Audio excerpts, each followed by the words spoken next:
नमस्ते, मैं हूं सुरेश कुमार एकलव्य और आप देख रहे हैं हिंदुस्तान न्यूज एंड टिप्स। चीन उन देशों की कतार में शामिल है जो 100 साल आगे की सोचता है।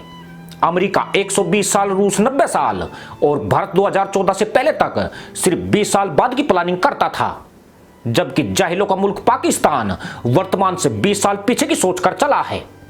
वजह यही है कि इसका ध्यान तशरीफ उठाओ गिराओ प्रोग्राम पर केंद्रित रहा है। उससे आगे निकलने की यह कभी सोच भी नहीं सकता है। पिछले 3 दशकों में चीन ने अपनी सैन्य ताकत में अभूतपूर्व वृद्धि की है। उसकी यह ताकत उसकी दूरगामी सोच का ही नतीजा है, लेकिन इस ताकत के साथ साथ उसमें जिम्मेदारी का अभाव और अहंकार ज्यादा आया है। जबकि अमेरिका, रूस और भारत इसके ठीक उलट रहे हैं। वह ताकतवर बने हैं तो दुनिया के प्रति उन्होंने अपनी जिम्मेदारी भी समझी है। आतंकवाद के खिलाफ वैश्विक लड़ाई हो या बड़े देशों द्वारा छोटे देशों को दबाने की नीति हो, इन देशों ने सामंजस्य बिठाने में अपनी ताकत और जिम्मेदारी को निभाया है। चीन अपनी ताकत के बल पर पूरी दुनिया को चैलेंज कर रहा है, यह जानते हुए भी कि उसके द्वारा जुटाई गई ताकत सिर्फ चंद सालों की देन है। जबकि रूस और अमेरिका आज से 8 दशक पहले ही ताकतवर मुल्क बन चुके थे। चीन ने 60 के दशक में परमाणु क्षमता हासिल की थी, मगर अमेरिका यह उपलब्धि चीन के उदय से पहले 40 के दशक में ही जुटा चुका था। चीन भूल गया कि अगर ताकत मिलती है तो उसके साथ जिम्मेदारियां भी आती है। जिम्मेदारियों को हाशिए पर करके ताकत का दुरुपयोग निसंदेह पतन का कारण बनता है। इसी ताकत के नशे में चूर चीन ने ताइवान के मामले में अमेरिका को सीधे देखने की धमकी दी है। चीन के विदेश मंत्री वांग यी ने यह कहकर अपनी ताकत का प्रदर्शन किया है कि ताइवान के मामले पर अमेरिका हस्तक्षेप करके खतरा उठा रहा है। यह उस देश का विदेश मंत्री बोल रहा है जो 70 के दशक तक अमेरिका के आगे खड़ा होकर भीख की गुहार लगाया करता था। इस देश की 80% आबादी के पास तब पहनने को कपड़े नहीं थे और प्रदूषित पानी व खाने के कारण कुपोषण से उनकी सर्वाधिक मौतें हो जाती थी। चीन के वर्तमान व्यवहार से यह साबित होता है कि गरीबी से निकलने पर व्यक्ति या तो बहुत बड़ा परोपकारी हो जाता है या फिर वह अहंकार की सभी सीमाओं को लांघ जाता है। चीन दुनिया के देशों में एक ऐसा ही ताजा अमीर है, परंतु जहां तक अमेरिका और चीन की सोच की तुलना है तो अमेरिका अभी भी उससे 20 साल आगे चल रहा है। यही 20 साल की दूरगामी सोच अब चीन के विनाश का कारण बनने वाली है। अमेरिका बड़े शांत तरीके से चीन के खिलाफ चक्रव्यूह तैयार कर रहा है। चीन इस उम्मीद में विध्वंसक हथियार से एकत्रित कर रहा है कि अमेरिका से उसे बड़ी लड़ाई लड़नी है, जबकि अमेरिका इस बड़ी लड़ाई से पहले ही उसे मर्दप्राय कर देना चाहता है। आज की घड़ी दुनिया में सर्वाधिक ट्रांजैक्शन अमेरिकी डॉलर में होता है। अमेरिका अपने इसी डॉलर की ताकत के बल पर पूरी दुनिया को कंट्रोल करने की क्षमता रखता है। चीन ने डॉलर के मुकाबले चीनी युआन मुद्रा को विश्व बाजार में स्थापित करने की बहुत कोशिशें की थी, मगर वह अमेरिका को चुनौती देने लायक तक नहीं बन सका। एक वक्त सोवियत संघ ने भी अपनी मुद्रा रूबल को डॉलर के सापेक्ष खड़ा करने की जतन किए थे, मगर वह भी कभी कामयाब नहीं हो पाया। अमेरिका की यही ताकत दुनिया के देशों पर प्रतिबंध का जरिया बनती रही है। अमेरिका अब चीन पर इसका इस्तेमाल शुरू कर चुका है। पूर्व राष्ट्रपति डोनाल्ड ट्रंप ने शाओमी समेत चीन की कई कंपनियों, चीनी कम्युनिस्ट पार्टी के नेताओं और प्रमुख लोगों पर प्रतिबंधों की शुरुआत की थी, जिसे वर्तमान अमेरिकी राष्ट्रपति जो बाइडेन आगे बढ़ा रहे हैं। पिछले दिनों ही बाइडेन ने चीन की 5 कंपनियों को बैन कर दिया है। अमेरिका द्वारा बैन की गई चीनी कंपनियों की संख्या अब कुल मिलाकर 33 हो गई है।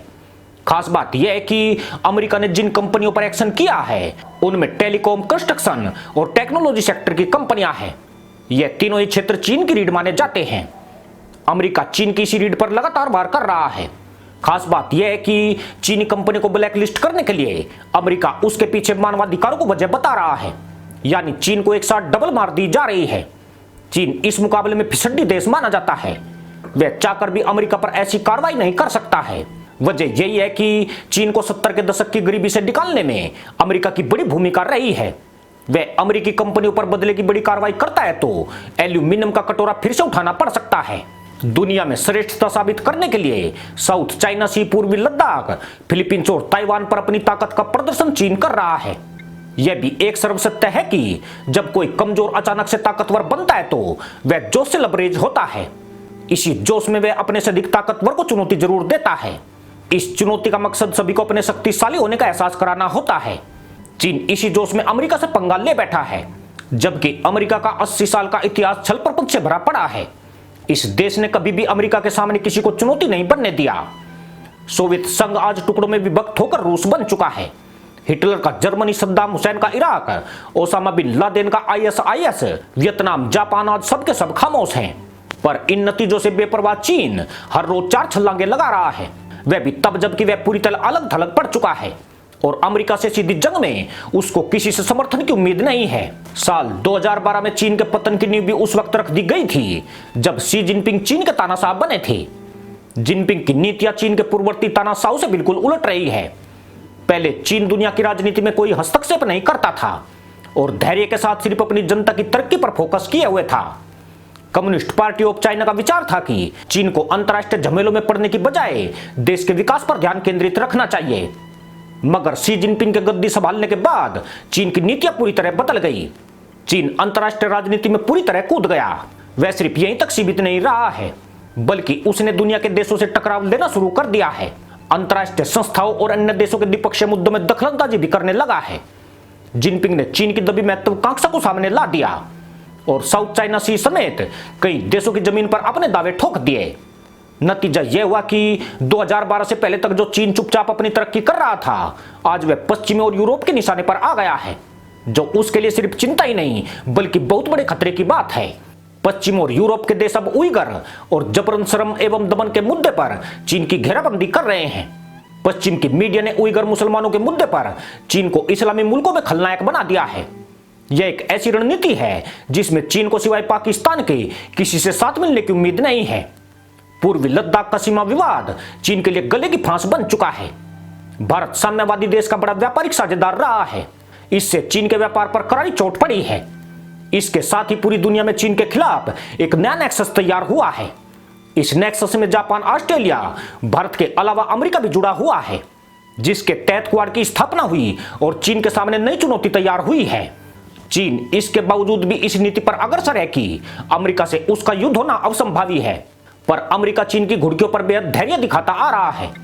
यह ठीक ऐसे ही है जैसे गुफा में शेर लेटा हुआ आराम कर रहा है और बाहर गिद्दड़ चिल्लाकर अपने होने का एहसास कराता है। शेर जानता है कि गिद्दड़ की औकात कितनी है। जब वह गुफा से बाहर आएगा तो गिद्दड़ या तो दुम दबाकर भाग जाएगा, अगर उसके पंजे में आया तो फिर अपनी जान गंवा बैठेगा। शी जिनपिंग चीन के ऐसे गिद्दड़ हैं जो प्रोपेगेंडा वीडियो चलाकर और हथियारों की नुमाइश करके शेर को ललकार रहे हैं। सच्चाई तो यही है कि 2021 में चीन अमेरिका से जीतने की उम्मीद बिल्कुल ना करे। उससे पहले ही भारत से दो हाथ करके अपना वजूद बचा ले तो बहुत बड़ी बात हो जाएगी। इसी के साथ अनुमति दोस्तों, जय जवान, जय किसान, जय हिंद, वंदे मातरम।